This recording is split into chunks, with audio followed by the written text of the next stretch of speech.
Hey mates, what's up? I'm gonna upgrade my old laptop with 2 GB SSD drive. Yeah. So I'm gonna upgrade also to 32 gigs memory. That's good. Use this SATA to USB adapter to back up everything I have on my old hard drive to the new SSD. Yeah. Cool, huh? Now all I have to do is to check that it's working.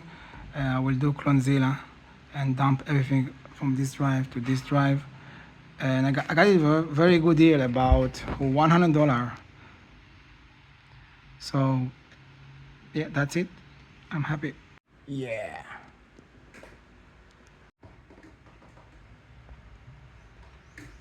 Yeah. Yeah.